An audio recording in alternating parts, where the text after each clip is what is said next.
I'm Michelle. I'm Rob. And this is Two Librarians Walk into a Shelf.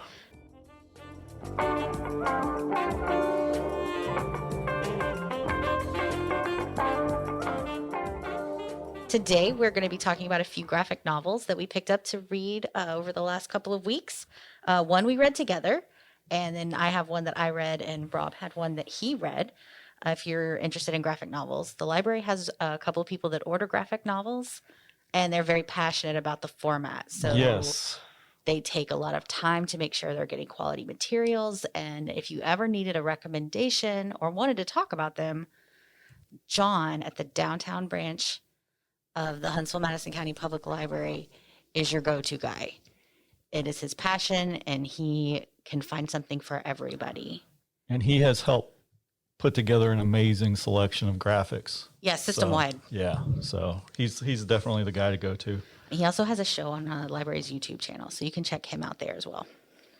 So the one that we read together is by one of my favorite authors, Neil Gaiman, and it's actually an adaptation of a short story in one of his short story collections, Fragile Things. And that's one of the only Neil Gaimans that I haven't read. So I didn't know that about this graphic novel until I was reading a little bit more about it. The title is The Forbidden Brides of the Faceless Slaves in the Nameless House of the Night of Dread Desire. And that's quite a title. That's a heck of a title. It's very descriptive. It almost tells a story by the time you get to the end of the title. But this was delightful in a weird kind of creepy way. I loved the turn that it took. Oh, yeah, definitely. It reminded me of some early Tim Burton, particularly that little short film he did, Vincent, where the little boy wanted to be Vincent Price. Oh, right. So I think this was kind of made in that same vein. It was really enjoyable. Yeah, and it felt very Neil Gaiman. It was a very Neil Gaiman story. Like what the twist on what is fantasy and what is literature depended on where you are and your surroundings. This man is sitting there trying to write a novel, and this raven caws behind him to like taunt him about what he's writing, because no matter what this guy tries to do, he keeps writing, I guess, what he knows. Right. And he's trying to not write what he knows and write what he calls classic literature. Because he's writing from the world that he understands, that he lives in, but the raven bothers him. I believe he's got a brother that continuously comes back from the grave. Yeah. That he has to deal with. So as you get into this, you kind of see where what his idea of he lives in a creepy old house. Normal life is, right. Yeah. So like his normal life is like Gothic literature, and he's trying to write what he calls fantasy. And his fantasy is like what we would consider literature today, with like, the bleak, unloving marriage and how they both want to escape from. Anyway, it was quite the turn. And I think it had a little bit of a message in there that the guy has to deal with the fact that he's trying to create something from what he knows, but he's not enjoying it. Yeah. So he's encouraged to write fantasy, which for him is this amazing world of mundane people cooking breakfast, going to work, hating their lives. And he's like, oh my God, I did not realize this world of fantasy existed, where the rest of us are like, I would like a talking raven. Yeah. I like that, like his main character, her last name is Earnshaw, and they talk about like the misty moors. So it's clearly a throwback to Wuthering Heights and like classic Gothic literature. There's the nice little throwback, I think. I enjoyed this. It was super short. So if you like Neil Gaiman, if you like creepy stories, if you like humor, you can spend just a few minutes with this little graphic novel, and the artwork is really good too. Yeah, it was a real surprise. I didn't know what to expect from it. I figured we'd like it, but it turned out to be a bit more than what I thought it was going to be. Yeah, I really enjoyed it. Me too. I really enjoyed it. So what did you read? All right. So for my pick, looking for the graphics, I've been looking at this one for a while. So I was like, hey, what better time than now to read Afterlife with Archie? A zombie outbreak sweeps through Riverdale after Jughead brings Hot Dog, his dog, to Sabrina. Hot Dog's been hit by a car and killed. Against her aunt's wishes, Sabrina brings Hot Dog back to life, but something goes wrong, and Hot Dog returns as a flesh-craving creature of the night. Jughead is the first to get bit on this Halloween night, and the zombie plague is in full swing in no time. This is not the Archie comics that I grew up reading when I was a kid. Me neither.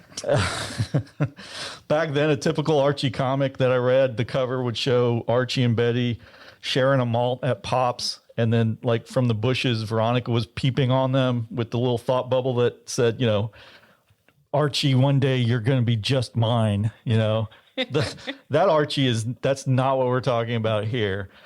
This is definitely the modern Archie that was reimagined years ago for a contemporary audience. The characters are a little bit more relatable than the Archie comics of the 40s, 50s, and 60s. It's fast-moving, shocking, gory, and funny in places, and it references a lot of different horror movies that if you watch horror movies, I mean, the whole premise is kind of a setup from Pet Sematary, and then there's other references. Obviously, Night of the Living Dead is in there and stuff like that, which is just kind of cool. It borrows on the George Romero zombie verse. If you ever thought that Archie comics were just for kids, I would definitely recommend Afterlife with Archie. I think it would change your mind. It was really cool. But as much as I enjoyed it, I think I would have enjoyed it just a little bit more had it taken place in that world of Archie in the 50s, which it's worth noting that the project came after Francesco Francavilla drew a retro cover in that 50s style with Jughead coming back as a zombie. And that's where the genesis of this project came from, was with that one retro style cover, which is included in the book. And it's really, really cool. It is cool. So Afterlife with Archie, it's available system wide. You can check it out anywhere. It's also available on Hoopla. And then there was a follow-up, Life with Archie. It's available system wide. It's also available on Hoopla as a book one, the first 5 issues of the series. Issues 6 to 10 are also available on Hoopla. They're not collected in a book, though, but you can check out each individual issue, and that's the Betty R.I.P. series. So it doesn't look too good for Miss Betty. No. So Veronica, you know, might have Archie all to herself. I haven't read those, but I do plan on checking them out. So, neat. What did you read for your graphic? I read Lumberjanes Volume 1, which is issues 1 through 4, and it's available as an omnibus on Hoopla. We also have it in several branches around the system. You can check out Lumberjanes. One of the authors is Noelle Stevenson, and if you're not familiar, she is the author and the art creator behind the new She-Ra reboot that's been on Netflix for the last few years. And if you haven't watched that, it's pretty great. It's funny. It's action-packed. I've enjoyed watching it with my kid. Cool. And it's definitely brought into the modern world. It's not She-Ra from the 80s. It's a new She-Ra, kind of built along the same world. Anyway, so Noelle Stevenson, she also wrote the graphic Nimona, which started as a webcomic that then she got published. And that's about this girl that wants to be like a knight, a fighter, and she meets a vampire, and they have hijinks. It's fun. So anyway, I like Noelle Stevenson. So the other authors are Shannon Waters, Grace Ellis, and Brooklyn Allen. This is a cute little graphic series about a group of girls. They're Lumberjane scouts at Lumberjane summer camp. And I thought that was adorable. They sneak out of their cabin in the first issue. And in the woods, there's like magical giant foxes with third eyes and like weird glowing things. And, you know, their counselor, of course, is back at their cabin freaking out because she's lost all of her campers. And when they make it back to the cabin, she marches them up to the camp director's office. And the camp director finds a way to get their counselor out and is like, so tell me, what did you see in the woods? And they're like, we saw this, and we beat him up, and we came back. And she's like, oh, interesting. Oh, so you can tell like the camp director knows there's magic in the woods and is just waiting for these kids to discover it for themselves. And so the other couple of episodes are them discovering more of the magic. I say episodes, issues are just them discovering more of the magic in the woods and like the summer camp dynamic and like making friends with new people and out in the wilderness. Sounds like it would make a cool cartoon. I think it would. I really enjoyed it. So I'm going to read the rest of them for sure. And I think it's probably good for a lot of ages. There wasn't anything in it that, like, I would let my 10-year-old read it. Yeah, I don't think I'd let a 10-year-old read Afterlife with Archie just yet. Probably not. And I don't think a 10-year-old would pick up on what the Forbidden Brides of the Faceless Slaves and the Nameless House of the Night of Dread Desires trying to put down. Absolutely not. No. Well, I thoroughly enjoyed our little foray into graphics. Oh, yeah. Yeah, I've been enjoying them. Again, it's something I hadn't read in years and years, and just here recently, I've really enjoyed getting back into them. So I was really excited about doing this podcast about them. Was it because they were on Hoopla? No, I started checking them out from our collection. Okay. Because that was before we had gotten Hoopla. But now that I've read quite a few on Hoopla that we don't have in the system, and it's just convenient. Yeah, that's true. Volume 1, the first issue of Lumberjanes is available on Hoopla as a bonus borrow. Okay. So just the first issue, but the one volume 1 through 4 is available as like a regular checkout. Anything else you want to add this week? I think that's got me. How about you? No, that's good. This was enjoyable. Well, no matter what they tell you. No matter what they say. Don't trust robots. Bye.